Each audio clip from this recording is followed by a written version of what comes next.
What's going on, moviegoers? If you're new to the channel, my name is Christian and welcome to Serial Productions. You guys, it's over.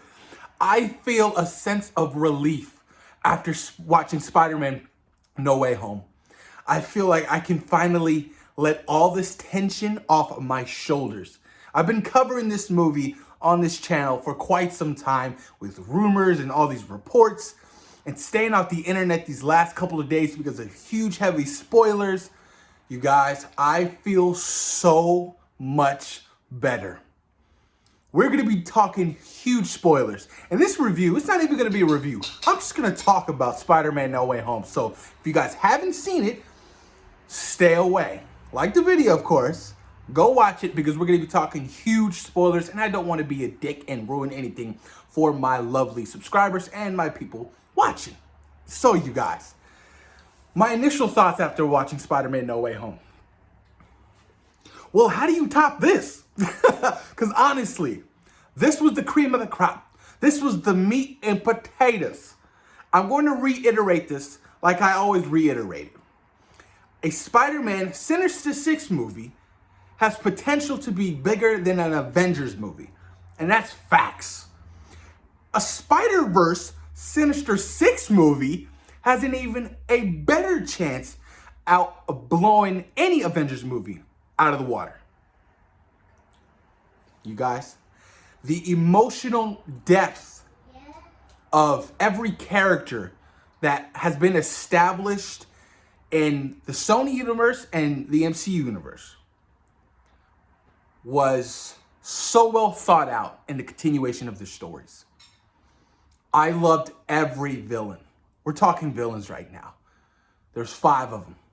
The Lizard, Electro, Green Goblin, Doc Ock, and Sandman. All of them shine in their own way. All of them had great character moments. Matter of fact, I think all of them actually cried at least once, except for my boy Electro. All of a sudden, my boy Electro got some something in him. Like he got a little swag-goo in him. I'm like, man, where did swag-goo come? Brother got a fade, you know what I'm talking about? He's just a completely different person. But I loved Electro. I love Jamie Foxx's redemption at this particular character. I like the character design they really went with. I like how his story planned out with the arc reactor of him being able to control his powers fully and not turn blue. Amazing stuff. The Lizard, I'll be honest with you, the character design for the Lizard was kind of off-putting to me. It really reminded me of Killer Croc for some reason, you guys, from Suicide Squad. And I just was like, ugh. I really, like, if you can redesign, you know, Electro, why can't you redesign the Lizard? You know what I'm talking about? That character design was just whatever to me. But I enjoyed the Lizard and what he brought to the table. Doc Ock, man. Whoo, you guys. Doc Ock, look. All right, look. Top 2 villains of the movie definitely was Doc Ock and Green Goblin. Sandman was good. Sandman was kind of on, okay, I'm good, I'm kind of bad. I just want to go home and see my daughter type of situation. Because if you guys remember in Spider-Man 3, he didn't die. And he has a daughter, and he's just trying to get back to her. Because now he's in this whole multiverse of madness. But Doc Ock and Green Goblin, you guys, were so good. They just weren't thrown in there for cash grabs. They actually had great dialogue. They had great character moments. And at one point, I felt sorry for Green Goblin. I felt bad for him. I felt bad for Norman because of his split personality disorder of juggling Norman and the Green Goblin, who is a fucking evil, sinister being who wants to wreck everything. Nobody's going to be happy, ever. There's always a lesson to learn when you're dealing with the Green Goblin. I'm doing this so you can learn a lesson. I'm doing this for you. So when he first shows up, I was like, oh shit. And all of a sudden, like, he smashes his helmet because he's still dealing with the personality disorders of like, no, I'm not, get out of my head, I'm not listening to you. And he tries to go find Peter Parker because with the whole identity reveal of Spider-Man is now Peter Parker. Peter Parker is Spider-Man. Everybody in the entire world knows who Spider-Man is. And to see Tom Holland dealing with the repercussions of that, you guys, was amazing. To seeing how it affects all of his loved ones, Aunt May, Happy, to Ned, to MJ, like They were all trying to go to college together. That's the goal. And all of a sudden, you know, just because they were affiliated with Spider-Man, that hurt their chances of ever growing as a person. And Peter felt so guilty with that. He felt troubled. And he was like, I need to figure something out. I have to help my friends. Just because I'm Spider-Man, they don't have to suffer. Goes to Doctor Strange. He's like, yo, Doctor Strange, I need your help. Can you, can you make sure everybody forgets who I am? And you guys know the story, you know what I mean? He's talking to Ned and MJ, and all of a sudden he botched the spell, and, you know, everybody comes out of this whole multiverse situation. Really, really, you got, like, Tom Holland's performance was amazing. He sold me on being Spider-Man. He sold me on being Peter Parker. He was so well versed. When there were scenes that really acquired him to be emotionally driven by rage and anger and hurt, it was there. And I felt it. I was like, fuck, this shit is getting to me. He really had the greatest Marvel Cinematic Universe performance I've ever seen. And I mean that. Like, really good performance, you guys. The emotional depth that he was really able to capture and expose in this movie, and really feel vulnerable because of certain things happening. Oh my God. Like, when Green Goblin killed Aunt May, she fucked me up.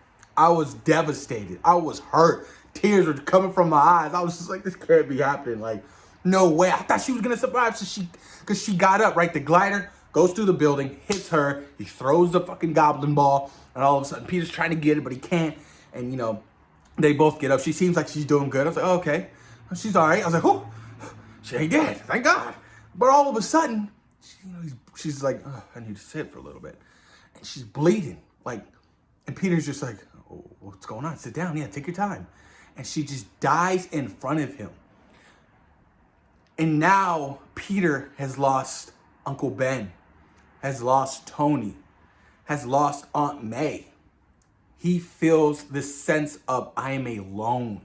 And all of this is because I didn't listen to Doctor Strange. Doctor Strange wanted to send everybody back to their particular universe.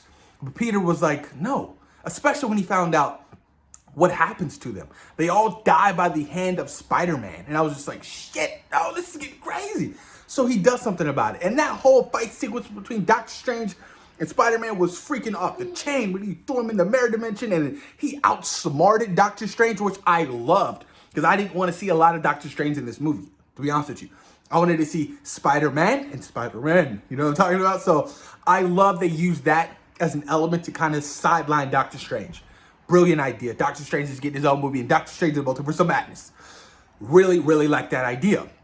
So you move on, and Peter's just devastated. It's all over the news. Spider-Man causes nothing but death and destruction. One of the most beautiful shots I've ever seen in the MCU was Peter was looking on that entire screen outside in New York, and it's raining, and you just see his back. It was beautifully shot. I was like, oh my God, this movie felt so much like Spider-Man to me. Every element of Spider-Man, every single element that, you know, the comic books have brought into life over the course of 40 years, 50 years, it was incredible stuff. From page to screen, it really felt like it. And then, of course, you guys, you didn't think look, you know I'm going to talk about it. When Ned did what Ned did, it was a moment of the gods. When he took Doctor Strange's sling ring, right? This fool was using it. He was like, oh man, I wish Peter was here. And all of a sudden, he's like opening up a portal. It's like, oh shit, I know to do that, which was kind of cool. Ned just wasn't there to be there. He was actually the guy in the chair. He was very significant in his role, which I really, really enjoyed. And when he did it, and then MJ was like, do that again. He was like,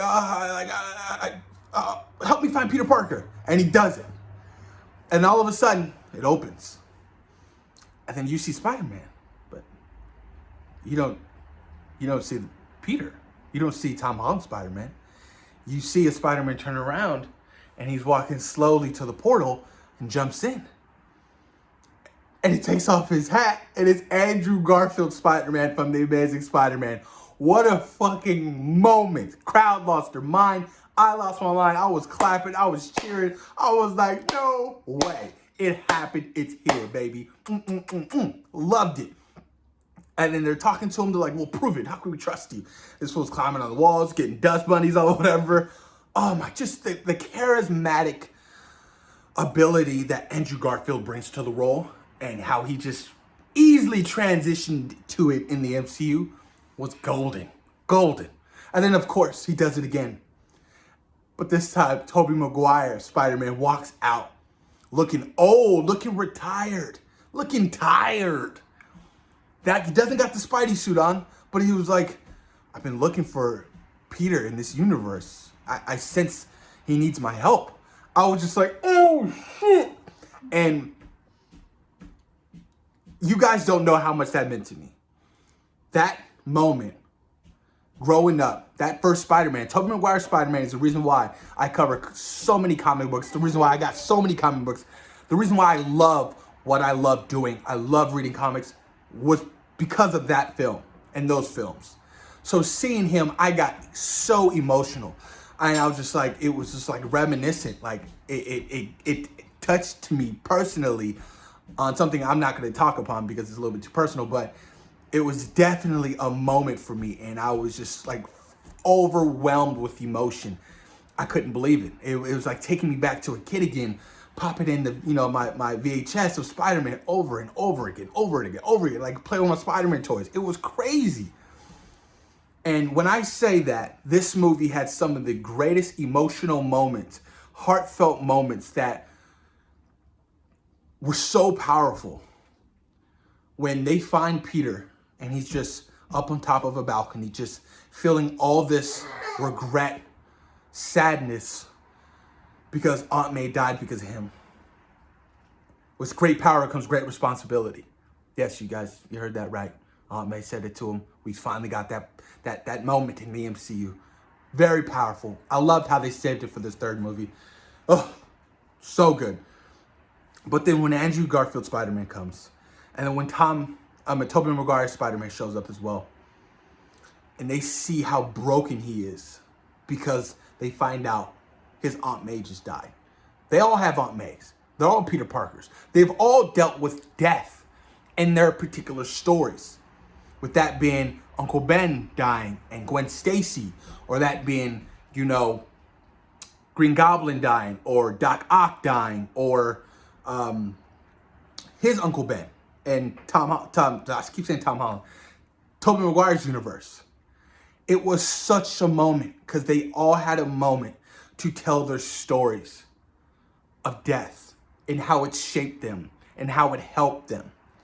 Andrew's in particular, how he was like, when Gwen died, I stopped pulling my punches. I was just, he was hitting niggas, like beating them up. He was devastated. I was just like, oh no.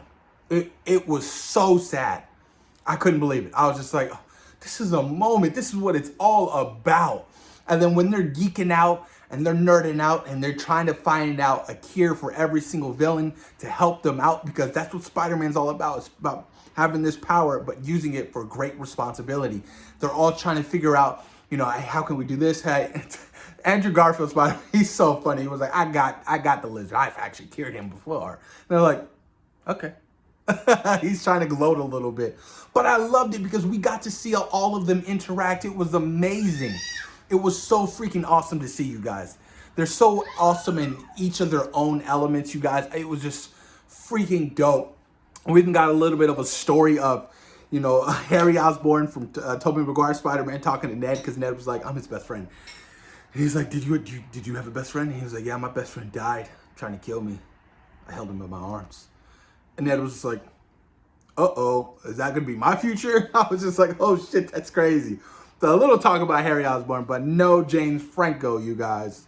We all know how that ended up, with his allegations. I'm pretty sure if he wasn't having those allegations or whatever, I'm pretty sure he would have showed up in some way or form in this particular movie. But damn, dude. The last sequence, the last fight scene of all of these villains and all of the Spider-Man working together. Shot for shot, them swinging, them teaming up, them working together, them unmasked, them with their dialogues, them finding out that Tobey Maguire's Spider-Man shoots his web organically and doesn't have web shooters was the funniest shit I've ever seen in my life. I was dying of laughter. Because they're like, what? He's like, you guys can't do that. They're like, no, we create our web. And he was like, oh. And then Tom Holland Spider-Man was like, does that come out of anything else? And I was just like, shots fired. It was hilarious. What a freaking moment, dude. That last fight scene was unbelievable. Unbelievable. Doc Ock turns, and he's a good guy. He helps them out. He takes out Electro for them. Oh, my God. And then, you know, when the Green Goblin showed, the main antagonist, the main villain, ooh, I was like, I had this sense of like, I want to, like, go fuck him up. You know, so he has this huge epic fight scene, you know, with Tom Holland Spider-Man because he just pissed off. He's like, no, I'm just going to kill you. And they're going at it toe to toe. And you could just see the rage behind, you know, Tom Holland Spider-Man. It's just pound. He's not holding back. He's not holding back any punches. He's just giving it to him. And when he was about to put that glider through his stomach for the second time, there was a moment of when Andrew and Tobey looked at each other. And they knew what was going to happen. Tobey decided to stop it. He stopped the glider from actually going in William Dafoe, Green Goblin. And then all of a sudden, stabs Tobey Maguire Spider-Man in the stomach. I screamed. Because I was like, you ain't going to kill my Tobey. You ain't going to kill my Spider-Man. I thought he was going to die, but he didn't. I was so devastated. And then, you know, Andrew Garfield Spider-Man throws him the cure, injects him in the neck, and all of a sudden Norman Osborn is fully cured. He's not battling that split personality of the Green Goblin anymore. He is Norman Osborn, and he feels devastated for what he has done. And it was just a moment, because that moment right there let Peter know, like, everything's going to be okay. Just what Andrew and Tobey Maguire had reiterated to him. Everything's going to be okay, kid. Everything's going to be fine. We dealt with death, and look, we're okay. Amazing. A lot of fans had called this particular scene, and when it went down, when MJ was falling, they knew Tom Holland Spider-Man wasn't going to catch her. Green Goblin swoops him up. And then Andrew Garfield Spider-Man sees her. Peter 3, Spider-Man 3, he sees her. And he's just like, no, jumps. Catches her, boom. Emotion is just raging through his body because that was a second chance of saving MJ. He couldn't save Gwen in his universe, but he saved MJ in Spider-Man 1's universe. It was a moment. I was just like, oh my God, I'm going to cry. I'm going to cry. This is going to hurt. Oh, what a moment. And it was really sad because the way this movie ends, Doctor Strange is like, look, kid, I can't do anything about this. And he was like, just cast a spell where everybody forgets about me. Everybody in this world. Nobody knows who I am and what I have done. He's like, are you sure, kid? He's like, all right, well, go tell your friends goodbye. He's talking to Ned. He's talking to MJ. It's so sad. Zendaya's performance got me choked up and crying. I was like, Zendaya, oh my God, you're so good. I believe this love, and it was real love because they actually are dating each other in real life. And I love how they were able to capture that, especially the way how they were looking at each other. It was so damn good. I was just like, oh, you guys are so believable. He cast a spell, and before that, you can kind of see like the multiverse kind of like spreading apart, and you see like old school Spider-Man villains. You see Rhino, Craven. I was like, oh shit, it's happening. It's popping off. But then it doesn't. He stops it, you guys. And everybody no longer knows who Spider-Man is. Nobody knows who Peter Parker is. Well, they know Spider-Man, but they don't know who Peter Parker is. That means Avengers, everybody. It's a fresh start on the character, which I loved. And the way how they set up his new trilogy, I loved it even more. Aunt May's dead. He's no longer an Avenger. Nobody knows of him. He gets his own apartment. He makes his own suit from scratch. He doesn't have a Stark suit. So it's just like the essence of what Andrew and Tobey had. Making their own suit from scratch. Fucking gorgeous. Swinging through New York with snowing. I was just like, rent? I was like, you got to get the rent guy back. You know what I'm saying? Rent is always due the first of the month and it can't be late. You in New York, so you know it's probably going to be hefty. But I was just like, oh man, that's crazy. That's insane. I loved that ending because it was a moment. It's when Spider-Man or Peter Parker becomes Spider-Man. He's not under anybody's wing anymore. I was like, thank you. That's what I'm talking about. This is where I want to see the character go and evolve. And I love it. Going to college. So he's trying to get his GED. I guess he didn't graduate. I don't know. But oh man, what a freaking moment. Made his own suit. Definitely hyped me up, you guys. I could talk about this movie all day. All damn day. I'm going to be doing a separate video on post-credit scenes. Separate video, you guys, so please stay tuned. We got to talk about those 2 post-credit scenes because they was fly. They was dope. And I'm excited for the future of Spider-Man. Post your comments down below. Let me know what you guys thought about Spider-Man No Way Home. Where do you rank it in the MCU? Is it the greatest Spider-Man of all time? I absolutely believe it is. Post your comments down below. Peace.